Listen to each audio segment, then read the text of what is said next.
Is your age a number on a calendar, or is your age an attitude? Don't let those pesky misconceptions control you. Being positive doesn't mean pretending troubles don't exist. It's about gearing up mentally, tackling the storm of despair, fear, and uncertainties like the champion you are. Being mindful of your thinking habits may just save your life and may even help you live longer. According to the Mayo Clinic, researchers continue to actively investigate the impact resilience, positive thinking, and optimism have on our health. Some potential health benefits of positive thinking throughout the lifespan can include lowering the risk of death from cardiovascular disease, stroke, cancer, even respiratory conditions and infections, increasing mental resistance for faster illness recovery, and coping skills to overcome emotional hardship, even empowering those brain transmitter happy hormones like dopamine and serotonin.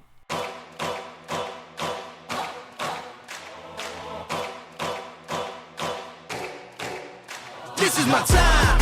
I'm on the rise. Can't hold me down. I'm too fly. This is my time. Ready to shine. Brighter than all of the lights. Cause when it's game time, seconds away and the game's on the line. There ain't no doubt in my mind.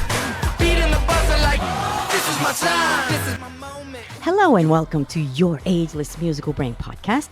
My name is Luz Helena Blanco, Lucy. My very special guest today has positively impacted the fields of psychology and aging. He's a positive health psychologist. He's been in practice for over 5 decades, including 25 years as the director of psychology at the world-renowned Jefferson Headache Center. He's affiliated with the Sidney Kimmel Medical College at Thomas Jefferson University in Philadelphia. His innovative, groundbreaking concepts and approaches are the mental health gym, goal-achieving psychotherapy, the type P personality, and rejuvenating, which has the same name as his podcast. He has also authored What Can Go Right? The Thinking Person's Guide to Making Good Things Happen. Dr. Ron Kaiser. Welcome, Dr. Ron, to the show. Thanks very much, Lucy. It's such a pleasure being with you today. Your focus is about positive health psychology, and you're so passionate about promoting older adulthood as the age of growth rather than the age of decline. I find that to be very, very innovative. Tell us more about how to age well and gracefully, and about the importance of lifelong learning with a positive thinking attitude as we age. It all really starts with the mindset, the belief that you can continue to grow and function and really experience positive experiences throughout the lifespan. You know, historically, we've had very few role models in terms of people aging well. That people thought they would get to a retirement age, get in the rocking chair, last a little while. It doesn't really work that way. You know, we now have the science to enable us to live well beyond what our life expectancies were when we were born. Doctor, and also the fact that we can be more independent. We've got to be able to treat older adulthood as just an extension of the rest of our lives. The notion of being healthy, having an active brain, and so on. And this doesn't happen passively.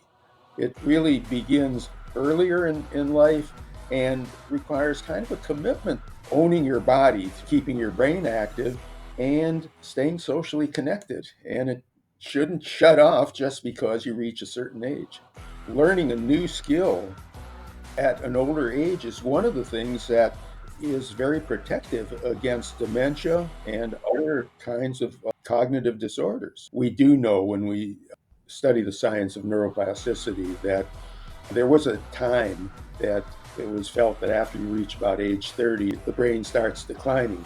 We now know that we can generate new neural pathways, new cells throughout the lifespans. Because a person reaches the age of 65 doesn't mean that they need a wheelchair. They could very well be even healthier than the younger individual in their 30s and have the enthusiasm to go skydiving even at age 80. Just because a person is getting older doesn't mean that it's too late to start for the very first time, to learn and experience what it feels like to play an instrument, to dance. And it makes your body better able to resist the things that do happen, but they don't have to control you. Talk to us about the mental health gym and its philosophy. The mental health gym is not a physical gym. I chose the name deliberately because if you think in terms of the traditional physical gym, it's something for everybody. You don't have to be out of shape to go to the gym. And by the same token, you don't have to be the most fit. The same philosophy should apply mentally that, we all have things that we can work on. We're all works in progress. Maintaining friendships, because we know that at the older age range, loneliness can be a killer. That's really right up there with things like smoking and sedentary lifestyle and obesity. So it's not something to not be concerned about. And I try to promote that, keeping the brain active. So it's a variety of activities. Again, it's not a physical space, but I encourage people to join it. It's free. My goal isn't necessarily to say, okay, you're depressed or anxious or something. Let's get to neutral and get back to normal. If you are oriented toward thriving, that's going to take care of a big part of the aging process. You're not going to want to slow down, be inactive, keep learning. In many ways, each generation can learn from the other using technology. I learn a lot of it from my grandchildren. Doctor, and speaking of you as a grandparent, learning from your grandchildren, but also your grandchildren benefit from you as well. Grandparents play an essential role as resilient, patient, and compassionate family historians even. They offer wisdom, emotional support, and even unconditional love and a sense of security for their grandchildren.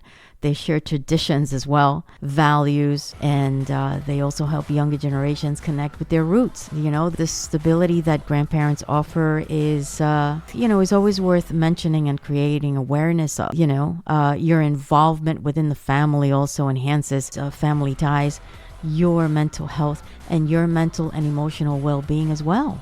And I learn a lot from my sons. And by the same token, I hopefully, by staying engaged with them, when we learn from each other, it makes it a lot easier to be relevant. And I think one of the fears of aging for a lot of people, in addition to things like cognitive decline and physical decline and so on, is the fear of becoming irrelevant. And I think we can avoid that to a large extent if we don't keep just to our generation.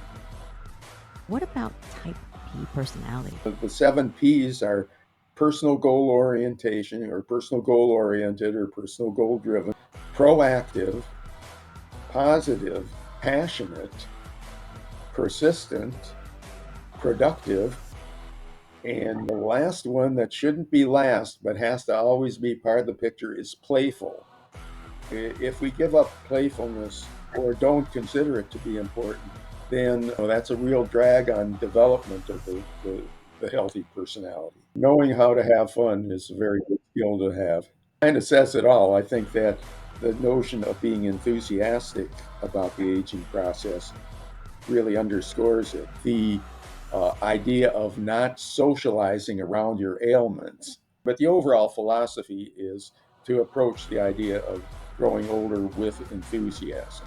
I wanted to just introduce the concept that when you're struggling with something, asking the question doesn't guarantee that it's going to go right, but you have to give some thought to it if you ask what can go right. But for a lot of people, if they don't think about it, they won't implement strategies that can actually help things go right. Doctor, and also the fact that we can be more independent. That it's never too late. There's no age to learning. There's no age to playing an instrument, to dancing, to be more involved in the arts. Just because a person gets older doesn't mean, like you said, that they have to be in a wheelchair. Especially nowadays, it confuses people because they have to get out of the comfort zone.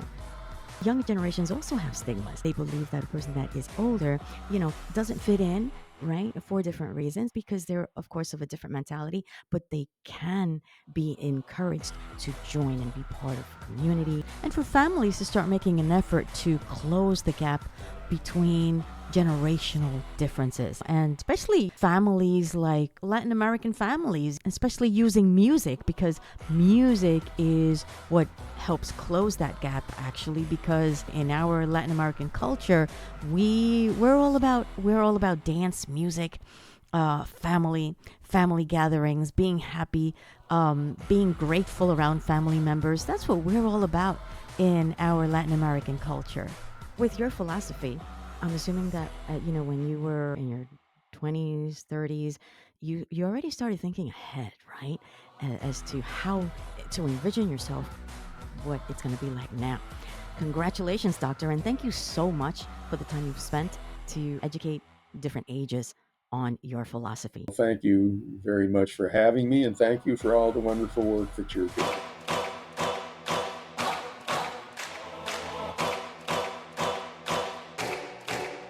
This is my time.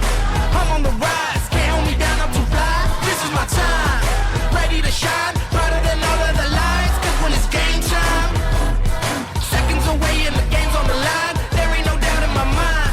Beating the buzzer like this is my time. This is my moment. You better bet that I'm on it.